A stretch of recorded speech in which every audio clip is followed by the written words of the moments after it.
My friends, some of you might have to prepare for some emotional damage. I hate to break it to you like that. It's not you, it's me. Our beloved Ukrainska armia, they're abandoning Bakhmut. Hold on, I'm getting a bit emotional. They're all pulling back from the furnace. It's all crumbling. There's no hope. It's over. The area you can see on screen is the last Ukrainian stronghold in the city. Fighting is now taking place in the south of Bakhmut, called the Sovkhoz district, and all along the Chayvskogo street, with the Ukrainian stronghold of the stronghold of the stronghold, so the super stronghold, around what the Russians call the Tetris district, from my understanding around the industrial college. But the Russians are attacking from every side now. Wagnerian forces are thrusting deep in any opening they find. And the drama continues as the Russians are now firing a wild barrage of incendiary ammunition on the poor Ukrainian troops that dug in that last stretch of the city. In the end, it's just a matter of time before this position collapses as well. Check out what this Ukrainian soldier that just got out from Bakhmut had to say. Что я хочу сказать? Бахмут пал. Если что, не поминайте лихом. This is Bakhmut as of now. So much for a strategically unimportant small regional city. And here's a picture of the mayor of Kiev showing how much territory the Ukrainian military still holds in Bakhmut. Jokes aside, let me whip out my massive map. Behind me was the situation on the Bakhmut front on May 14th in my last video. And this is now. The Russians have fully captured the Citadel. To fully understand what happened, we have to go back to May 14th. At this point, the Russian army was facing what we all call, thanks to Defense Politics Asia, the Citadel. The Citadel is a massive complex of high-rise commie blocks, and Wagnerian stood right here at the edge. The Ukraine command separated the Bakhmut defenses in 3 positions. This residential sector here made up the left flank. To avoid being entirely cut off, the Ukrainians also heavily reinforced the right flank near the MiG-17 monument, near the Tetris district. Most troops were positioned on the flanks, while in the center, the Citadel had less troops, since it benefited from the defensive advantage of the commie blocks. Initially, the Russian plan was to bypass the stronghold and flank it through the residential sector that was made up of many small houses. From a tactical perspective, large Ukrainian forces cannot hide in these destroyed buildings, so Ukrainian infantry had to spread out in small groupings of 3 to 5 soldiers. Due to the vital importance of this area, since it secured both the supply lines going through Hromove and Ivanisvke, the Ukrainian army kept sending reinforcements to this area. Prigozhin spoke of 500 Ukrainian replacements sent to Bakhmut every single day, and they all came through this sector. For sure, the Russians harassed these columns as much as they could. Here you can see an example of that. On the right you can see a BMP that disembarks 10 Ukrainian soldiers which move towards this house, which is then targeted by Russian artillery. But the Russians kept pushing. And the main problem of the Ukrainian infantry was the suppressive fire of Russian tanks. Essentially, Russian tanks approach really close to Ukrainian positions and boom, direct fire right towards them. This article from the New York Times also talks about this. One Ukrainian soldier that was rotated out from Bakhmut said, "Russian tanks are giving us nightmares." It was difficult, but eventually the musicians pushed through the residential sector. And the main bone of the Ukrainian defense was the Citadel. The Wagnerian HQ separated it into 4 districts: Horse, Nest, Constructor, and Domino. Who knows, maybe Domino's Pizza is the sponsor of this offensive. For legal purposes, this is a joke. The problem for the Russians is that each one of these blocks can house at least 100 troops easily. The problem for the Ukrainians is that they're stuck in these buildings. Here you can see a squad of around 10 Ukrainian soldiers at the entrance of one of the commie blocks. They're probably waiting to get picked up when a Russian artillery shell falls right in front of the opening, which causes disarray and forces them to quickly change positions. Meanwhile, every building was systematically destroyed by Russian howitzers, mortars, and SPG-9 recoilless guns. We can really witness Wagner's lack of ammunition. I didn't know that rocket-propelled shovels could do that much damage. Oh yeah, the aviation also jumped into the gangbang as well. Here you can see the impact of an FAB-500 bomb. Russian infantrymen are also sniping enemy strongholds using Kornet anti-tank missiles. In my last video I said that at a rate of 2-3 buildings a day, I expected the Russians to capture the Citadel within 7 to 10 days, so around May 30th. But then the assault units of the orchestra went for their street performance and stormed the Citadel head on. They literally attacked right in the middle, using Soviet deep battle doctrine that I already talked about in this video right here. The battle was fierce. As you can see here, an abandoned British-made FV-103 Spartan tracked armored vehicle. On May 16th, the musicians started the assault. Ukrainian positions were falling one after the other, like dominoes. Coincidence? And by May 18th, the Citadel was almost entirely into Russian hands. Almost! Here's what some Wagnerians said after capturing District Nest of the Citadel. Данный район полностью под нашим контролем. Вчера произвели штурм, зачистку. Ребята быстро отработали. Враг убегал, но не весь успел убежать. Отступление начал позавчера. Покидал свои последние позиции, прикрываясь гражданскими. You heard him say it. The Russians actually attacked while the Ukrainians were already withdrawing from the Citadel. And at this point, only Domino sector remained.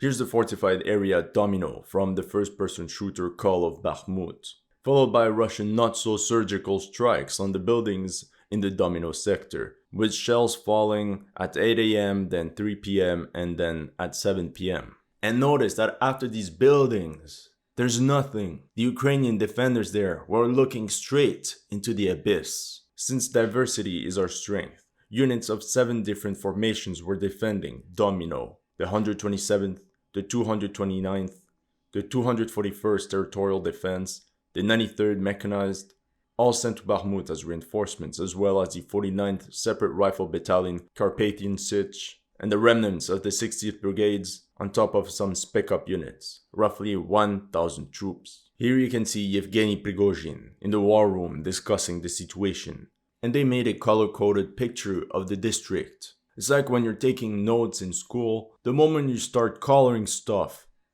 you know it's serious. But obviously being so close to the front also presents some sort of danger.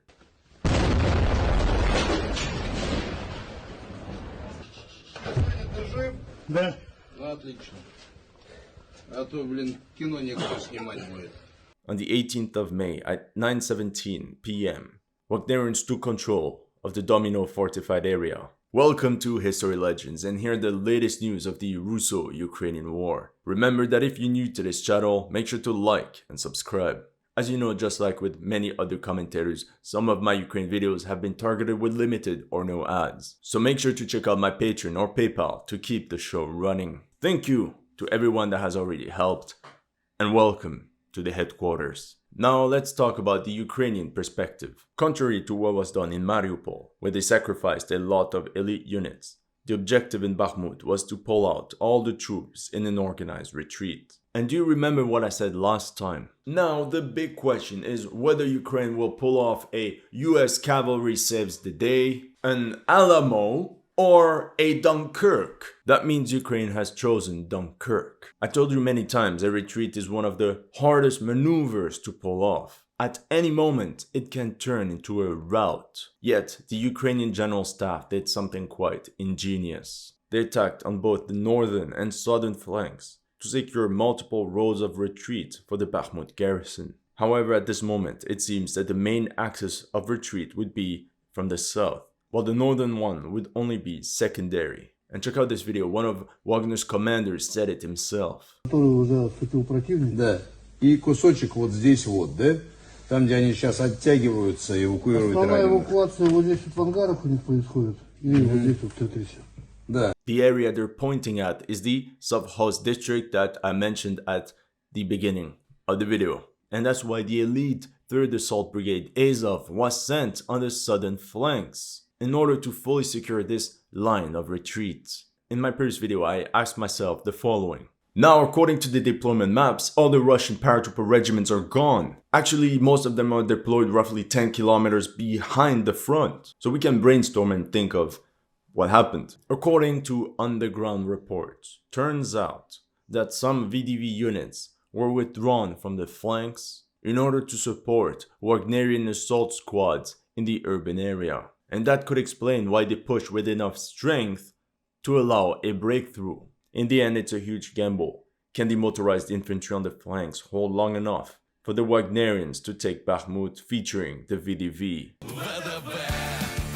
There's a high degree of complexity in such military operations. While the Ukrainians are attacking on the flanks, the Ukrainian garrison in Bakhmut is carrying its fighting retreat, and everything has to be perfectly coordinated. Every move has to be supported by Ukrainian mortars that would provide suppressive fire. The Ukrainians in the residential sector withdrew using the Hromove road in the north. The ones in the Citadel were most likely separated in two groups, elite guys and low tier. Group 1, the newbies, would go first through the Hromove road, and Group 2, the elite soldiers, tactically retrograded towards the right flank.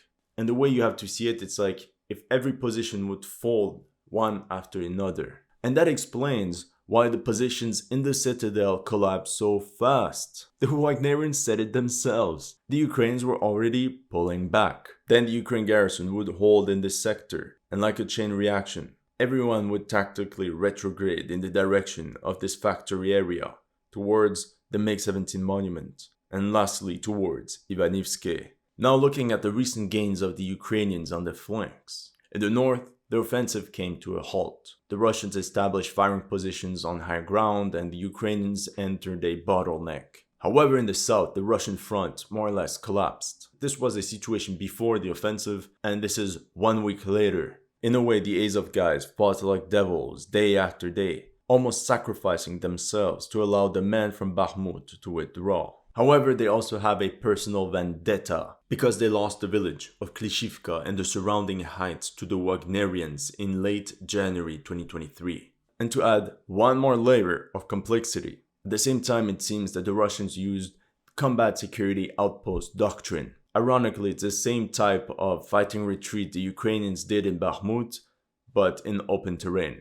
It's a defense in depth, where outposts would be positioned 2,000 meters in front of the main line of defense. These outposts would be manned by small groupings, by platoon or company-sized units. And this is more or less corroborated by the Ukrainians themselves. This Ukraine commander said that his troops had captured enemy strongpoints and had routed 2 Russian companies, aka the ones from the combat outposts. The goal of these outposts would be to simply slow down the enemy, a bit like javelin throwers against hoplites. That could also explain why we saw some Russian infantrymen just run away from the Ukrainian assault squads.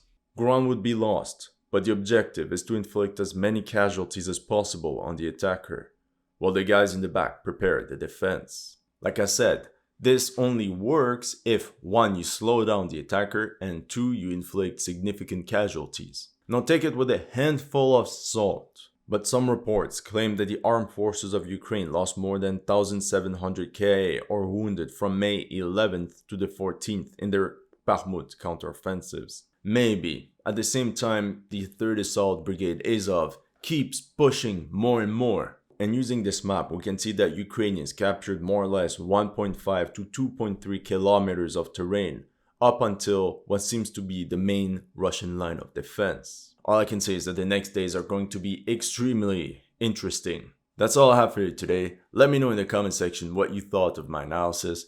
If you're new to this channel, make sure to like and subscribe. And if you want to support my work, make sure to check out my Patreon and PayPal. The links are in the description below.